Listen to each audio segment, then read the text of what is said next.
Well, hello, everybody, and welcome to Internet Traffic Kings. I'm the big fat boo, John Fondi, broadcasting on the campus of UNLV here in Las Vegas. And you can see behind me, that's what Las Vegas looks like right now. I think everything that's going on out there, we're seeing it right here in Las Vegas. I'm sure that everybody has seen it in their towns as well. So we'll talk a little bit more about that.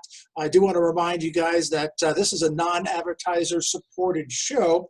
So we want to get you guys out there and get you tuned in with it. So share this with your friends. Give us 5 stars on iTunes and Spotify, and leave some comments, if you will. And also you can go to our site, which is internetmarketingkings.com. And we also have a Facebook page. So we've got a great show planned for you, some very diverse topics I think you'll enjoy as we kind of go through those topics a little bit with some of our superstars in the industry. So stick around for it. Right now, it gives me great pleasure to introduce the Click Father, Kevin DiVincenzi. Hey, how are you? Doing well, man. How about yourself? Doing well, as best as can be in these times, right? It's got this ongoing theme going, how everybody is really just taking the time to adapt themselves a little bit. And so, what have you been up to? We've been just chugging along with different deals and doing the best we can in this market. It's like an introspective time to be able to look at what we've done before, what's been successful, and apply it to modern day.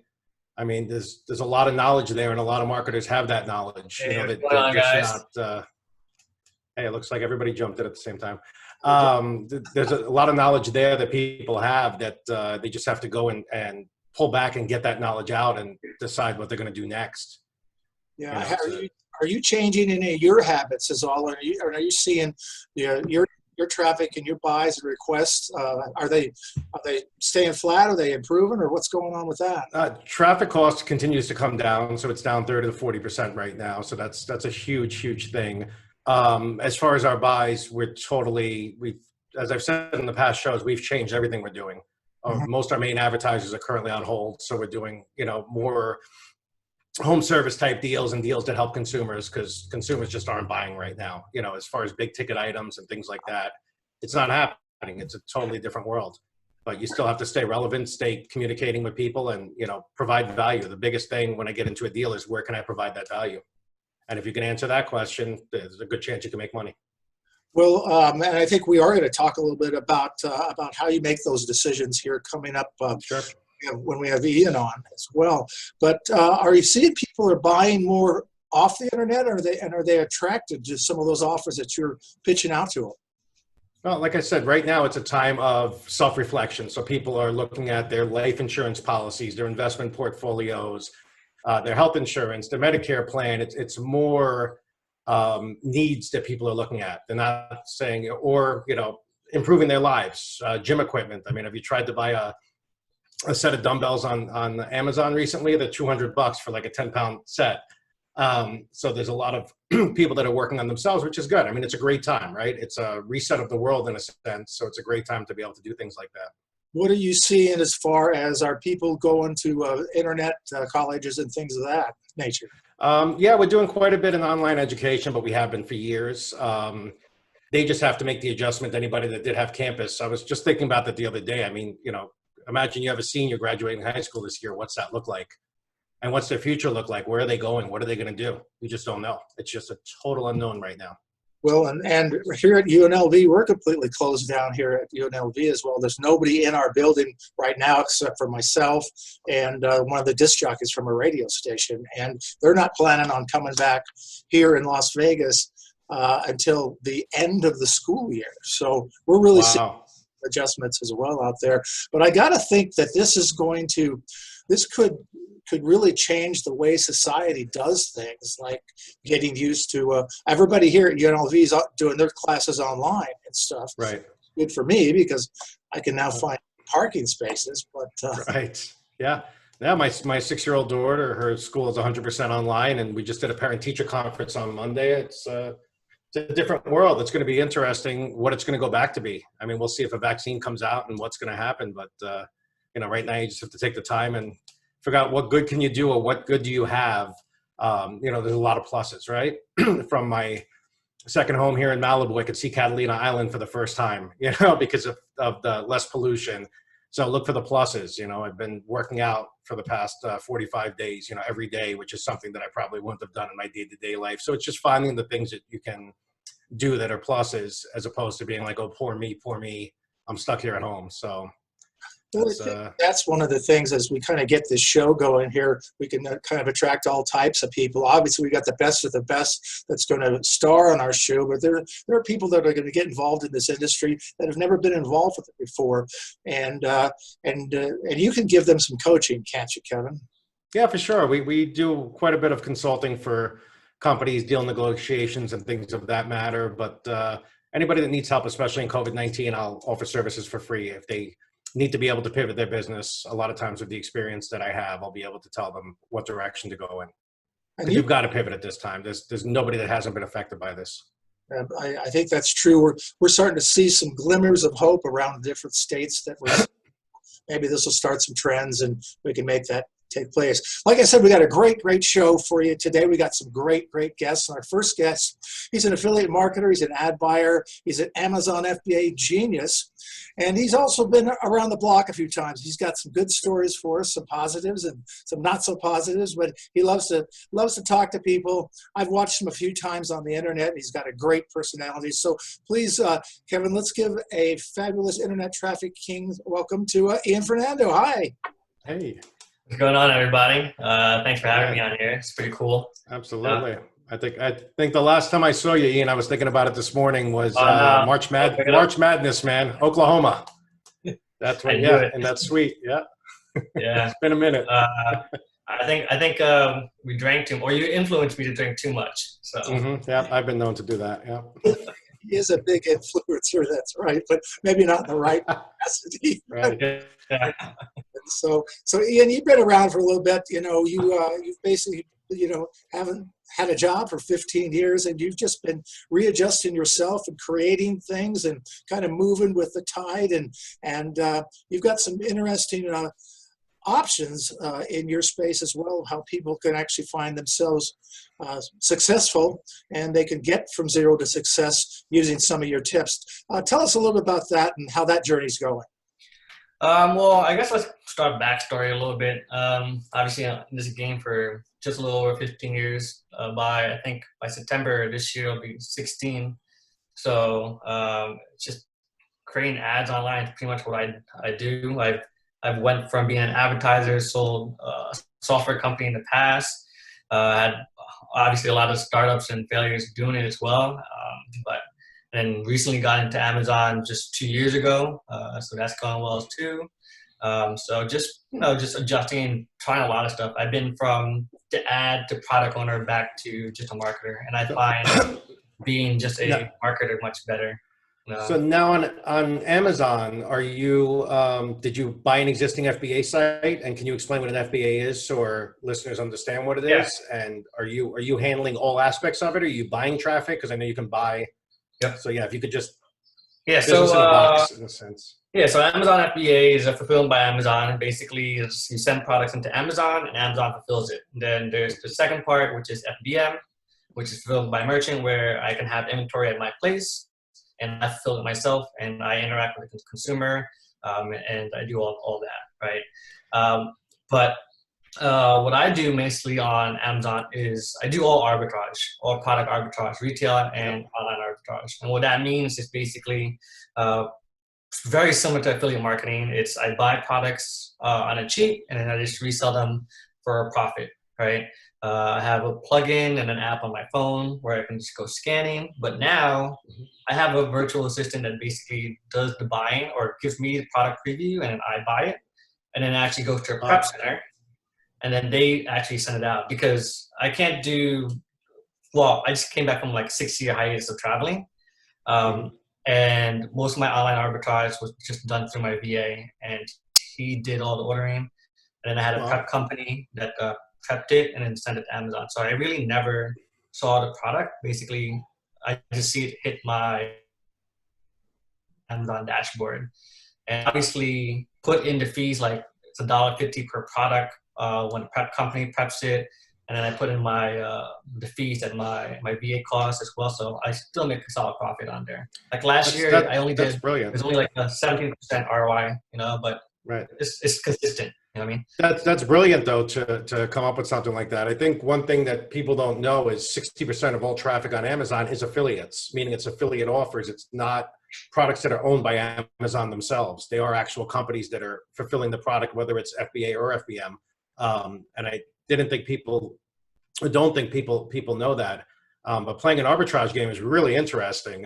Congratulations, because that's something. Yeah, I mean, I was going to do the private label. Then when I got out of the space in Nutra, I was in the space for 5 years. Oh man, having a team, then doing with merchant processing, I hated the headache.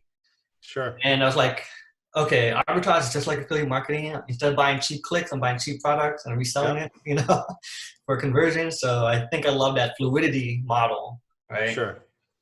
Oh, makes sense.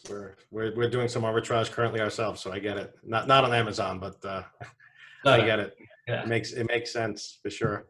It brings me back to like the eBay days when I first started on eBay. Just buying. Well, that's what I was thinking. One of my clients, I won't disclose who he is, but he was doing that on eBay, built an algorithm to buy and sell a certain product, and we ended up taking him online and doing it where the leads would come in. But he did, pretty much what you're doing in a sense that. He had VAs do it. They'd search the product that he was looking for, buy it at a lesser price, and then he'd take it, bring it into a warehouse, and then wholesale it out in big bulk. And he was doing it, fairly manually, and we pretty much automated the whole strategy. But it makes sense. I mean, I'd be interested to actually get that wholesale list of anything. Yeah, for sure. That's definitely the next step from arbitrage, wholesale. Yeah, and John, that goes back to what I'm talking about. Going back to what you know and working off what you know to be able to leverage that. I mean, I don't think if you spoke to Ian 2.5 years ago, he would have said he was looking at Amazon FBA, but he took his knowledge from affiliate marketing, his knowledge from media buying, put them together and said, hey, here's a market that I can use my knowledge to then get into. Yeah, even like I buy ads for my ad inventory. If ad inventory is in the Amazon for 60 days, I actually buy Facebook traffic to it. Oh, nice. Yeah. And I'll buy it from like Amazon DSP too, and their self-serve platform, but it's just so expensive for 35 cents to 75 cents a click sometimes, or per keyword, that it's better for me to just buy like Facebook and pay 25 cents off there, which is more targeted. And plus I grow a pixel, right, from Amazon. So makes sense. So what's next, Ian? I'm sorry, John. What's next on the horizon? Where do you go from this arbitrage? Man, I don't know. Right now, I'm still doing campaigns. The next thing for arbitrage on Amazon really is I kind of want to get into wholesale.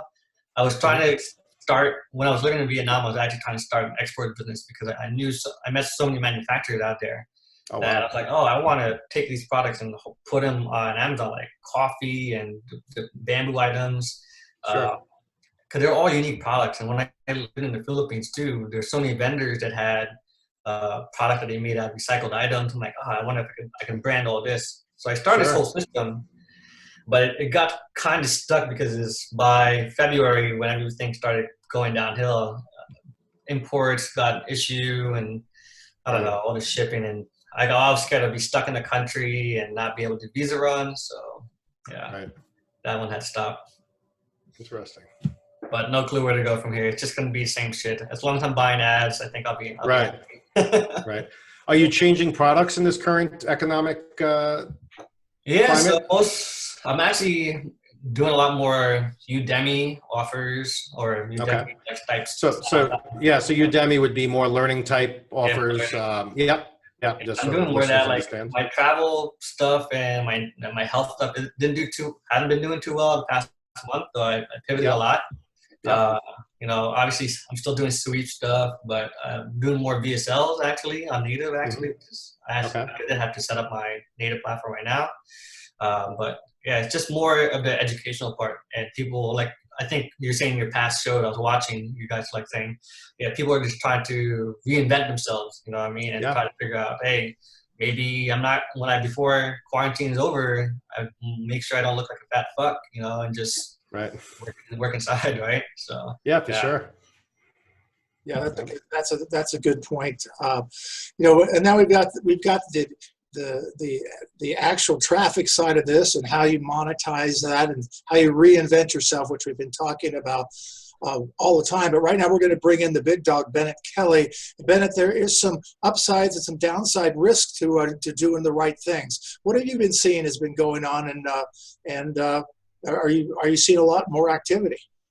Well, on my side, which is heavily focused on the internet and e-commerce sites, there's a lot of focus on getting up in gear on the privacy side because the California Consumer Privacy Act went into effect on January 1, and enforcement can begin starting July 1, even though the Attorney General hasn't finalized the regulations. A new draft just came out a couple of weeks ago. So they're going to try and enforce something they don't even have finalized. Yeah. Finalized. Yeah, that's great. And, as dumb as that sounds, even dumber is the fact that they are refusing an extension on that deadline, saying, well, how are companies supposed to be able to respond and get compliant when you haven't even told us what the lay of the land is? And they said, well, we're not backing down. The one thing, and they said we may even start enforcing it sooner, which shows that they don't know what they're talking about because the law is explicit. They can't start enforcement until July 1. And the other thing is that despite their efforts to change the law, all they can do is they can give you a notice of violation. And when that happens, that means from that point, you have 30 days to correct the violation. And only then, if you don't correct, can they go after you. So it's kind of like a one bite of the apple rule. So even with the chaos, people still may be okay as long as they were able to get their stuff together within 30 days of getting a notice from the Attorney General. Could you take 30 seconds and break down exactly what the CCPA is so that the listeners understand? Okay, great. Thank you. So the CCPA was a comprehensive privacy act passed in a relatively short time, like 17 days or something like that. And it establishes certain rights for consumers.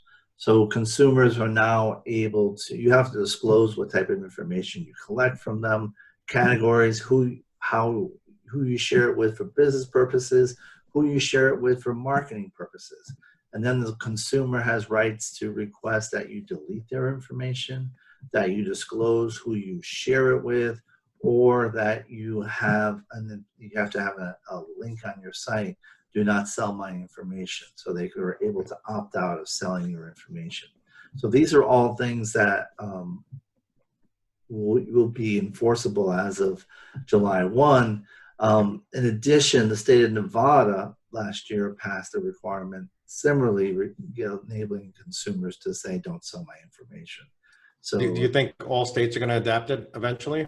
It's funny. If you asked me that in January, I would say you're going to get there very quickly. But so far this year, other states contemplating it haven't quite pulled it off. So the wave we keep expecting and everyone says is coming, it hasn't happened yet.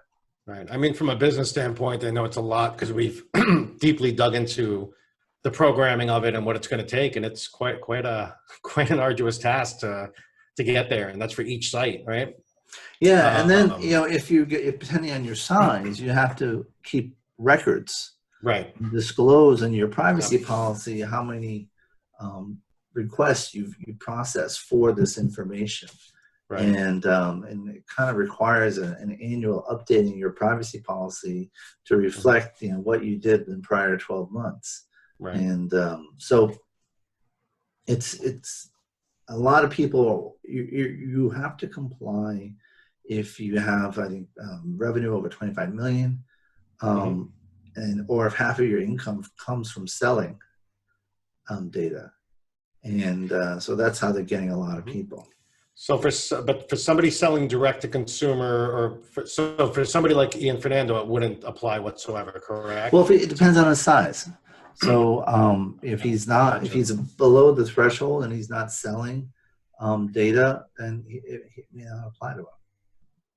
Well, interesting. There is go ahead. Just 1 second, John. There is one other element. Is it may not apply to you, but there may become over time the thing that the California law may create is an expectation by consumers that, websites will do this. And so whether or not you're governed by the law, your consumers may say, hey, I want to do this.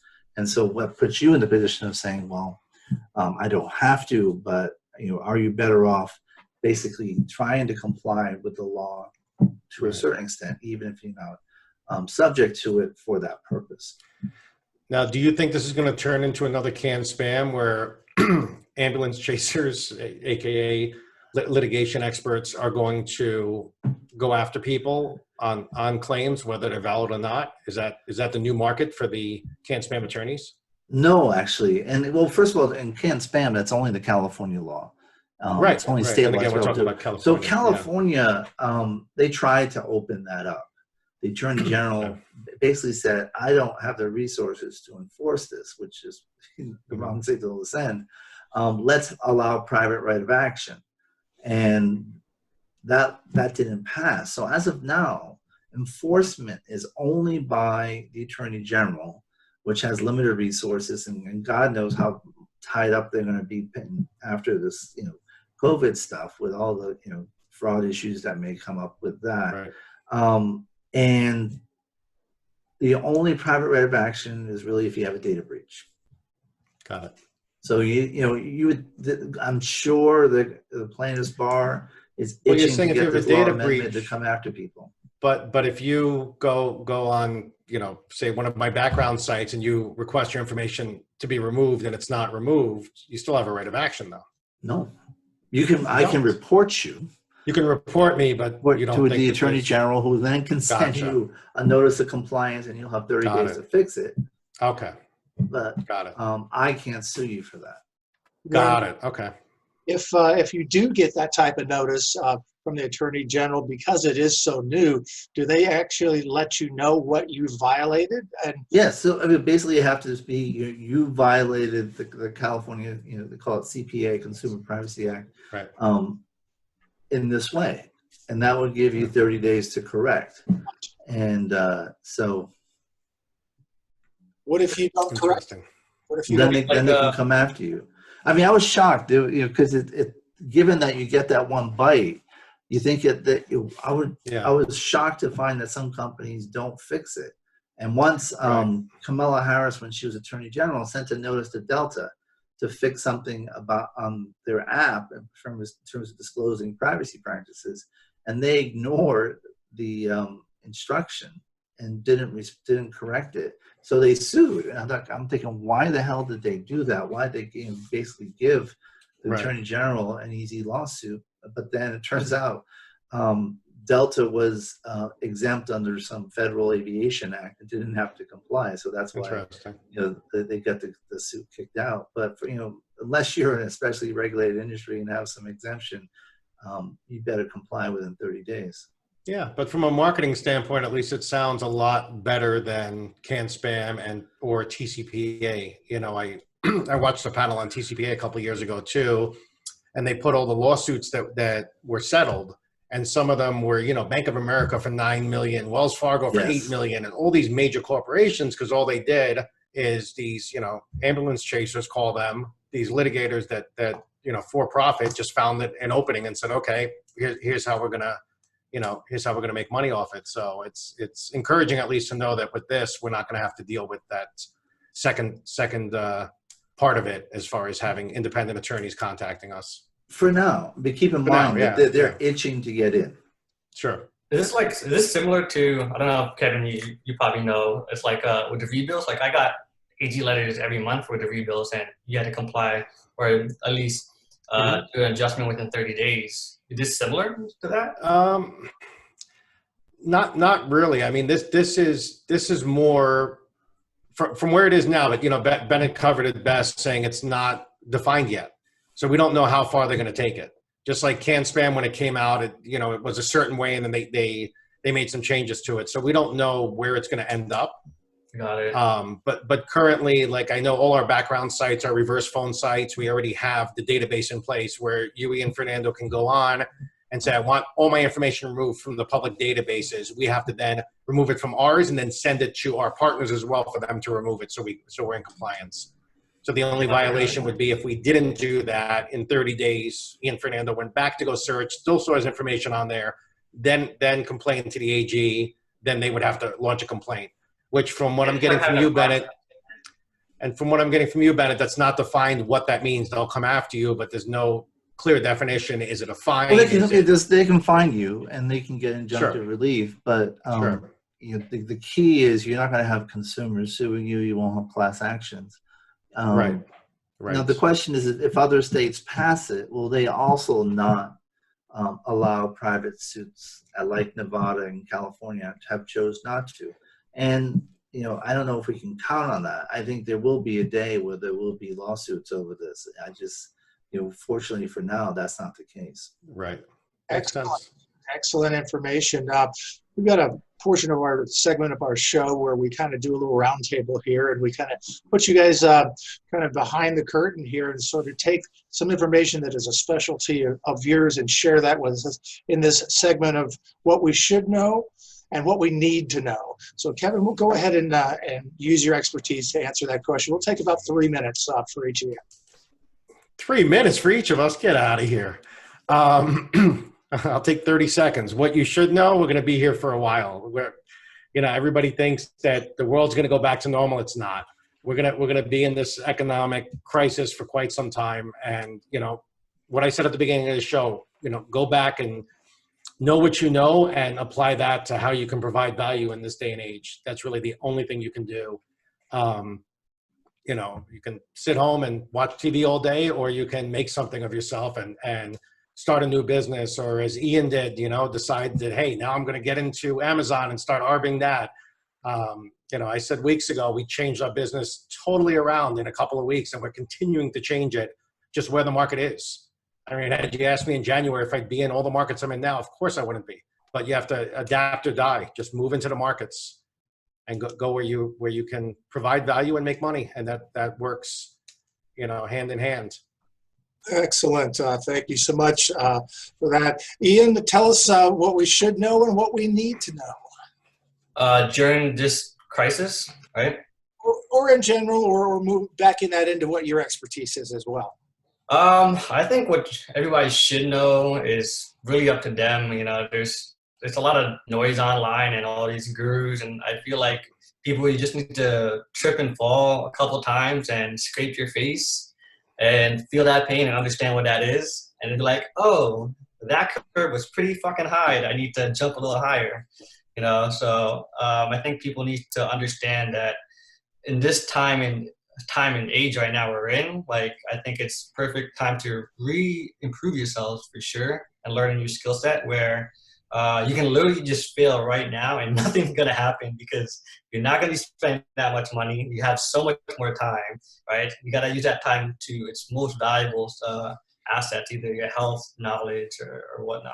So what you shouldn't do is like just sit around and just, you know, just complain and be pity and be mad at the world. I think, you know, like when this first started happening and I had to move back to the States because I thought I was gonna be locked overseas. Man, I was kind of mad for the first 2 weeks, and I'm like, fuck it, I need to move. You know, just keep moving. That's all it is. Yeah. You know what I mean? I think well, again, we're very fortunate, Ian, right? Because we can create online, we can do things online, whereas a lot of people can't. Yeah. So we can keep ourselves busy. We can learn. We can try new things. Where if you're a retail shop, if you own the flower shop, you're just dead right now. There's really nothing you can do. There's literally a flower shop that gives out their flowers every day for free that I would assume that are about to die or expiring or something. Yeah, no, Farm Girl Flowers, a startup that I've been following out of San Francisco. Same thing. They were showing how they had to plow a bunch of them, you know, into the ground because there's nothing they can do with them. It's a real shame. But I'm saying there's not much, you know, besides them going online, there's not much that they can really do with their business, or the auto body shop down the block. I mean, he can't do anything right now. What's he going to do? Yeah. You know? I mean, but then there's no pivoting. Yeah, but then there's also the skill set too. There's a lot of people that are just not technical. All they want to do is just do an iPhone message or FaceTime, and that's all they know really about the online world. Right. So. Well, good. Now let's move on to Bennett, and Bennett, some final words from you on some things that we need to know and things that we should know. And I think we've talked about a few of these before as well.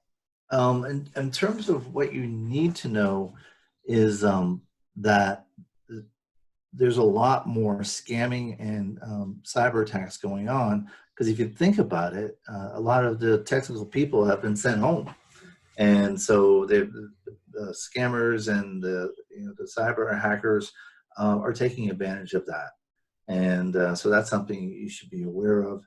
And the FTC has already started some enforcement actions on some of the scammers out there, and so what you should know is you should be evaluating what your settings are at home, how secure you are. And then secondly, if you have employees who are working remotely, you need to figure out how you monitor them, so you can ensure you're complying with wage and hour laws, and also how you're protecting your trade secrets from not leaking out from your employees while they're working remotely. Well, excellent. Well, really a good show so far today. Ian, thank you so much for taking the time out of your schedule. Valuable. Yeah, thank you, Ian. We look forward to having you back on the show. And Bennett, Bennett the Big Dog Kelly is always a wealth of information. And now let's take a quick word from D Money. He's got some interesting stuff that's going on that plays right into the hands of everybody that we're talking to. So, hey, make it rain with some information for us, D. Well, first, I'd like to thank you guys for having me back on the show. I'm like a regular guest. I'm like we're excited what you're doing, Darren. We're excited on what you're doing. We want some updates. We're setting the world on fire during a pandemic, huh? Nice. We're going to do our virtual digital expo really big. Ian, I don't know if you got the news, but we're doing this expo. We got the whole thing. We have trade show booths, speakers, networking opportunities, and we even have back-to-back nights of parties. And I have something I can announce here. We just signed our first big name. We have Mixmaster Mike performing at the affiliate ball, which I think you guys would agree would be pretty dope. So he's actually going to perform live, and he's going to be, doing his DJ set. We're actually going to create a virtual dance floor now, where you could join in a big Zoom dance floor and put the camera on you, so we can see like Kevin dancing in his living room, maybe That's it. and Fernando break dancing or doing whatever moves you got. I think I'm getting too old. So it's gonna be fun. We're gonna add a lot of interaction to it. We're adding a lot of bells and whistles. You might just want to stop by and drop a business card off at a trade show booth. Yes, you can actually drop a business card off at a trade show booth again. But we have a coffee shop where you can meet friends and get some ideas for recipes for coffee drinks. We also have a bar where you can stop by and chat with some people and learn about mixed drinks in your own open bar at home. So we have a lot going on at the Virtual Digital Expo, but that's just a few things off the top. Is registration open right now, Darren? And yes, if you want to be an exhibitor, actually. how do they get in contact with you? You can register on virtualdigitalexpo.com. You can attend right now for free until we change our minds on that. I am expecting a very large audience. We have like 50,000 plus people in our past guest list at the ball that we reach out to in our newsletters. We're actually going to create an account for all of them, which means overnight they can click a link to update their information and be able to set their password for the platform.